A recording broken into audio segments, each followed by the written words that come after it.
Review 5. Introduction. We now review again. This time we are ready to give more effort and more time to what we undertake.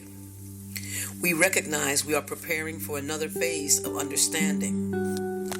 We would take this step completely that we may go on again more certain, more sincere, with faith upheld more surely.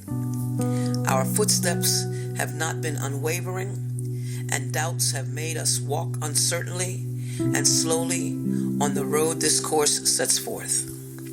But now we hasten on, for we approach a greater certainty, a firmer purpose, and a surer goal. Steady our feet, our Father.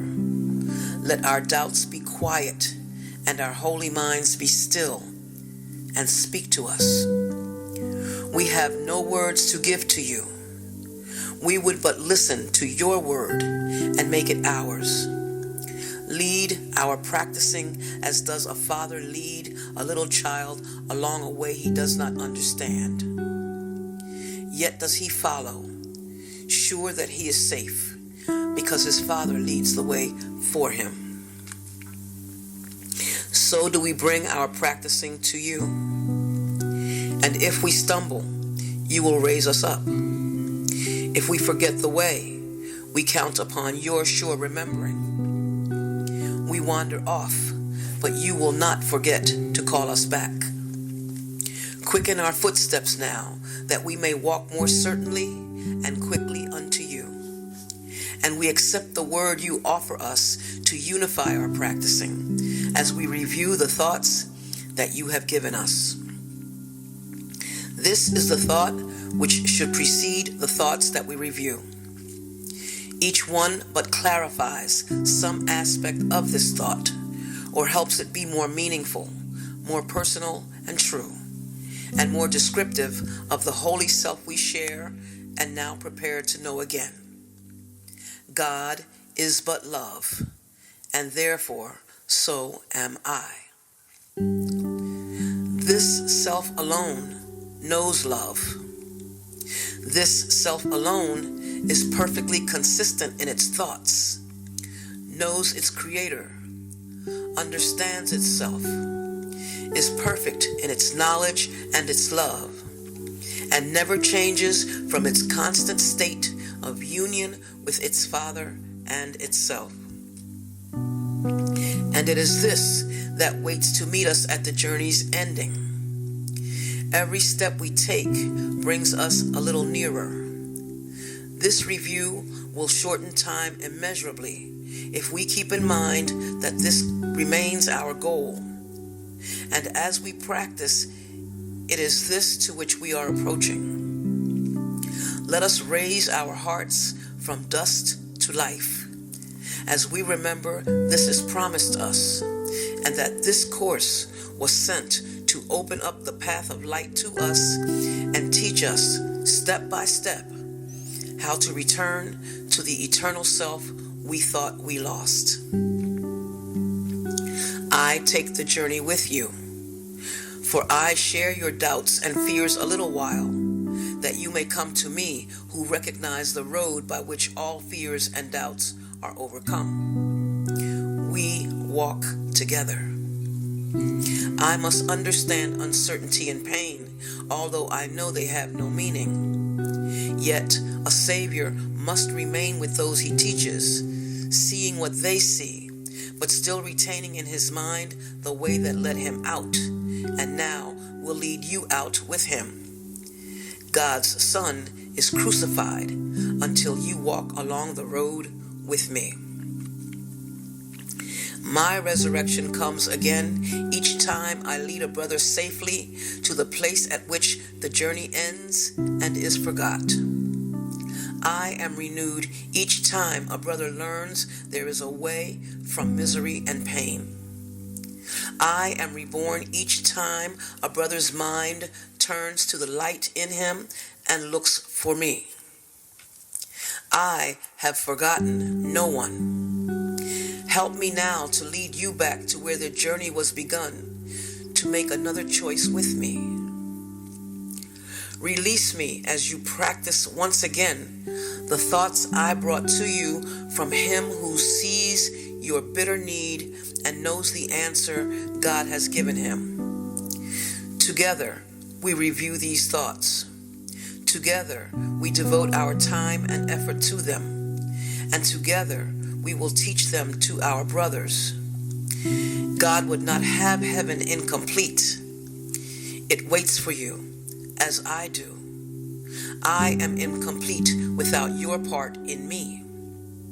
And as I am made whole, we go together to our ancient home, preparing for us before time was and kept unchanged by time, immaculate and safe, as it will be at last when time is done.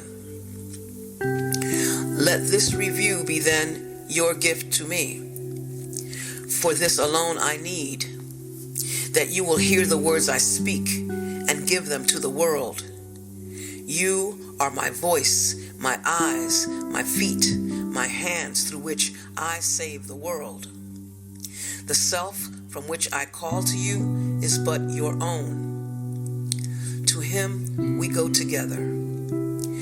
Take your brother's hand, for this is not a way we walk alone. In Him I walk with you, and you with me.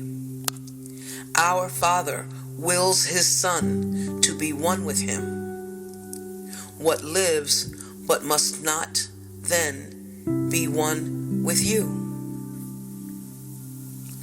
Let this review become a time in which we share a new experience for you, yet one as old as time and older still. Hallowed your name, your glory undefiled forever, and your wholeness now complete as God established it. You are His Son, completing His extension in your own. We practice but an ancient truth we knew before illusion seemed to claim the world. And we remind the world that it is free of all illusions every time we say, God is but love, and therefore so am I. With this, we start each day of our review. With this, we start and end each period of practice time. And with this thought, we sleep, to waken once again with these same words upon our lips to greet another day. No thought that we review, but we surround with it and use the thoughts to hold it up before our minds and keep it clear in our remembrance throughout the day. And thus, when we have finished this review, we will have recognized the words we speak are true. Yet are the words but aids, and to be used except at the beginning and the end of practice periods, but to recall the mind as needed to its purpose. We place faith in the experience that comes from practice, not the means we use. We wait for the experience and recognize that it is only here conviction lies. We use the words and try again to go beyond them to their meaning, which is far beyond their sound. The sound grows dim and disappears as we approach the source of meaning. It is here that we find rest.